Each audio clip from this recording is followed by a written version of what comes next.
Good morning friends, stock సుదర్శనకి స్వాగతం. నిన్న నేను మీకు ఎంఏసిడి క్రాస్ ఓవర్ అయిన కొన్ని స్టాక్స్ని షేర్ చేశాను. ఈరోజు బోలింగర్ బ్యాండ్కి కొన్ని bullish and bearish cross over అయిన స్టాక్స్ని షేర్ చేస్తాను. Standard disclaimer: I'm sharing this video only for educational and informational purpose. Please do not take any trade based on the view shared in the video. వీడియోలోకి వెళ్ళే ముందుగా further analysis each and every stock మీద చేద్దాము. First bullish స్టాక్కి వెళ్ళే ముందుగా friends, నేను indicator గురించి నేను ఎక్స్ప్లెయిన్ చేయట్లేదు. సో జస్ట్ నేను ఫ్రైడే క్లోజింగ్కి బొలింగర్ బ్యాండ్కి ఇంటికి bullish side or bearish side మాత్రం క్లోజ్ అయినవి చెప్తున్నాను. సో మీరు ఇంకొక ఇంపార్టెంట్ ఇన్ఫర్మేషన్ ఏంటి అంటే, మనకి యూట్యూబ్లో ఎవరన్నా ఈ ఇండికేటర్స్ గురించి ఎక్స్ప్లెయిన్ చేసి ఉంటారు, కానీ మీకు ప్రీవియస్ డేటా పాత హిస్టరీ చూసి ఓకే బుల్లింగర్ బ్యాండ్కి బై సిగ్నల్ వచ్చింది, ఇక్కడ నుంచి అప్ సైడ్ వెళ్ళింది, సెల్ సిగ్నల్ వచ్చింది, ఇక్కడ నుంచి సెల్ అయిందని పాస్ట్ హిస్టరీ చూపించి సక్సెస్ రేట్ చూపిస్తారు. బట్ మనము రియల్గా చూడాలి అంటే మనం ఇక్కడ ఈరోజు మనకి ఈ ఫ్రైడే రోజు మనకి బొలింగర్ ప్లాంట్ అబోవ్ క్లోజ్ అయింది కాబట్టి దీన్ని బుల్లిష్గా చూస్తాము. సో మీకు ఇంకొకటి ఏంటి అంటే, మనకి మార్కెట్ ఆల్మోస్ట్ 1500 పాయింట్స్ క్లోజ్ అయింది లాస్ట్ వీక్. ఈ స్టాక్స్ ఎందుకు మనకు మొమెంటం చూపిస్తున్నాయి అనేది ఇన్ఫర్మేషన్ కూడా ఒకసారి మనం చెక్ చేసుకుంటే మనకి ఫ్యూచర్లో ఉపయోగపడుతుంది. ఫ్రెండ్స్, మనకి ఈ టెక్నికల్ ఇండికేటర్స్ ఒక ఇండికేషన్ మాత్రమేగా తీసుకోవాలి, కానీ ఇండికేటర్ బేస్డ్గా స్టాక్ ప్రైస్ మూవ్ అవ్వదు. సో స్టాక్ ప్రైస్ దాని యొక్క ఫండమెంటల్స్, గ్రోత్ ప్రాస్పెక్ట్స్ ప్రకారం అది దాని మూమెంట్ ఏ డైరెక్షన్లోనూ తీసుకుంటుంది.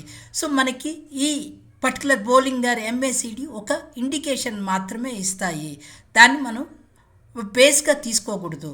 సో సెకండ్ స్టాక్ వచ్చేసరికి హిందుస్థాన్ జింక్ కనుక చూసినట్టయితే మనం ఫ్రైడే క్లోజింగ్కి ఈ స్టాక్ కొంచెం హయ్యర్ సైడ్ క్లోజ్ అవుతున్నట్టు కనిపిస్తుంది. సో బేసిక్గా మనకి బొలింగర్ బ్యాండ్ ఏం చెప్పొద్ది అంటే, ఇన్సైడ్ ఉన్న రోజులు ఆ మొమెంటంలో ఉంది, ఈ బయట either higher side are lower side వస్తే ఆ డైరెక్షన్లోకి తీసుకునింది అని మనకి ఒక ఇండికేషన్ ఇస్తుంది. సో దాని ప్రకారం చూస్తే మనకి ఇప్పుడు ఈ హిందుస్థాన్ జింక్ అనేది హయ్యర్ సైడ్కి వెళ్తున్నట్టు చూపిస్తూ ఉంది. మనం బేరిష్ సైడ్ కనుక చూసినట్టయితే మనకి ఫస్ట్ స్టాక్ ఫ్రైడే రోజు ఈ bearish side out of the band close అయిన స్టాక్ వచ్చేసి అంబుజా సిమెంట్ ఫ్రైడే రోజు మనకి ఇది బిలో బోలింగర్ బ్యాండ్ క్లోజ్ అయ్యింది. At the same time RSI కూడా మనకి సెల్లింగ్ జోన్ చూపిస్తూ ఉంది. మనకి సెకండ్ బేరీ స్టాక్ కనుక చూసినట్టయితే ఎన్ఎండిసి కూడా మనకి ఫ్రైడే రోజు ఇది lower Bollinger band side close అయినట్టు కనిపిస్తుంది. ఆర్ఎస్ఐ కూడా మనకి వీక్ ఆఫ్ ది ఆర్ఎస్ఐలో కనిపిస్తూ ఉంది. సో ఇది కూడా మీరు ఒకసారి వాచ్ లిస్ట్లో యాడ్ చేసుకోవచ్చు. సో మనకి నెక్స్ట్ బేరిష్ సైడ్ స్టాక్ కనిపిస్తున్నది అనంతరాజ్ కూడా మనకి ఫ్రైడే రోజు ఇది out of the Bollinger band close అయినట్టు కనిపిస్తూ ఉంది. ఆర్ఎస్ఐ కూడా మనకి 35 ఉంది. బట్ ఫ్రెండ్స్, మనకి ఈ స్టాక్స్ అన్ని బేరిష్ సైడ్ చూపిస్తూ ఉన్న లాంగ్ టర్మ్కి మనకి ఈ స్టాక్స్ టర్న్ అరౌండ్ పర్ఫార్మెన్స్ కనుక చూపించినట్టయితే ఇవన్నీ మళ్ళీ బుల్లిష్ సైడ్ కన్వర్ట్ అవుతాయి. సో ఇవన్నీ కూడా మీరు వాచ్ లిస్ట్లో జస్ట్ యాడ్ చేసుకొని మానిటర్ చేస్తూ ఉండండి. మనకి నెక్స్ట్ లోయర్ సైడ్ క్లోజ్ అయిన స్టాక్ ఎంఫసిస్ కనుక చూసినట్టయితే మనకి జస్ట్ చార్ట్ పరంగా చూస్తే ఇది ఒక కన్సాలిడేషన్లో ట్రేడ్ అవుతున్నట్టు కనిపిస్తుంది. బట్ ఫ్రైడే క్లోజింగ్ మనకి ఇవి బిలో ది బ్యాండ్ క్లోజ్ అవుతున్నట్టు కనిపిస్తుంది. బట్ ఈ small or mid cap IT companies అన్ని ఒక ట్రాన్సిషన్ ఫేజ్లో జరుగుతున్నట్టు మనకి కనిపిస్తూ ఉంది. సో అది కూడా ఒకసారి మనము గమనించుకోవాలి. మనకి నెక్స్ట్ స్టాక్ వచ్చేసి FMCG Varun beverages limited. So ఈ స్టాక్ కనుక గమనించినట్టయితే ఫ్రైడే అది లోయర్ సైడ్ క్లోజ్ అయినట్టు కనిపిస్తుంది. ఆర్ఎస్ఐ కూడా జస్ట్ 42 కిందకి వచ్చింది. సో ఇది కూడా మీ వాచ్ లిస్ట్లో యాడ్ చేసుకోవాలి.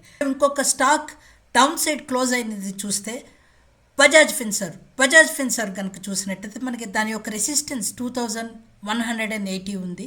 కరెంట్లీ అది ఒక సపోర్ట్కి వచ్చింది. బట్ మనకు ఫ్రైడే క్లోజింగ్ కనుక చూసినట్టయితే బోలింగర్కి లోయర్ సైడ్ క్లోజ్ అయినట్టు కనిపిస్తుంది. ఆర్ఎస్ఐ కూడా మనకి 36 సెల్ సైడ్ కనిపిస్తూ ఉంది.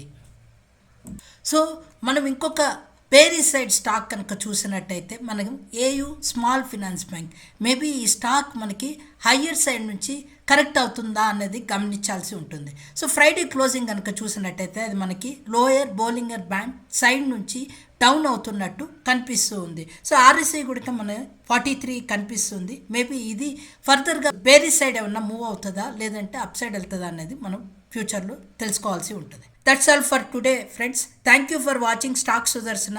If you like this video please do like, share and subscribe and give a comment in the comment section. Thank you.